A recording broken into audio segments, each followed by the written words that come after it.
Hello, Tom Hegna here, author of 4 books and host of the popular public television show, Don't Worry, Retire Happy. You know, one of the challenges to farm families is how to pay estate taxes without losing the family farm.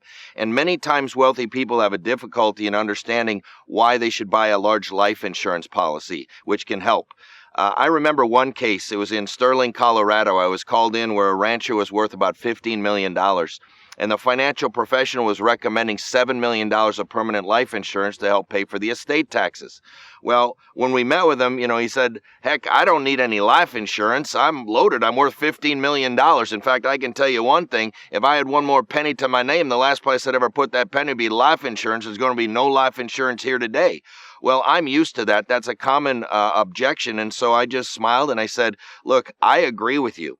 You don't need any life insurance in the traditional sense, but what you do need is a way to transfer your wealth to your children and grandchildren in the most tax-efficient manner possible. Now, if we could use stocks, or we could use bonds, or we could use farmland, we would do it. But in each of those cases, if you transfer money, the family can get hit with estate taxes. It just so happens life insurance can be transferred to your children and grandchildren income and estate tax-free. And so while you may not need any life insurance in the traditional sense, you need a wealth transfer vehicle that happens to be life insurance.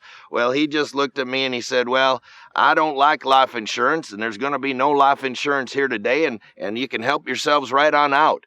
Well, I'm not making it up. The financial professional opened up his bag, and he pulls out 4 plastic cows from a kid's farm set. And he said, Mr. Rancher, these 4 cows represent your family farm. This one represents all your land. This one represents all your buildings. This one represents all your farm equipment. And this one represents all your investments. Now, what Tom was trying to say is that when you die, the IRS is going to come in here and they're going to butcher 2 of those cows and they're going to keep the meat. Now, if we just went along and took a little milk out of each of them, their 4 cows, with that milk, we could buy ourselves a life insurance policy. Now, when you die, the life insurance policy goes to the IRS, but your family gets to keep all 4 of your cash cows. Now, one of those 2 things is going to happen. You get to pick which one.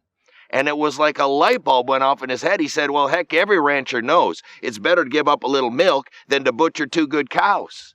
Now, what's my point? My point is I couldn't explain estate planning to him. The attorney couldn't explain it. The accountant couldn't explain it. You put 4 plastic cows in front of the guy, he turns into an estate planning genius. Look, again, it's Tom Hegna here, and I hope this tip will help you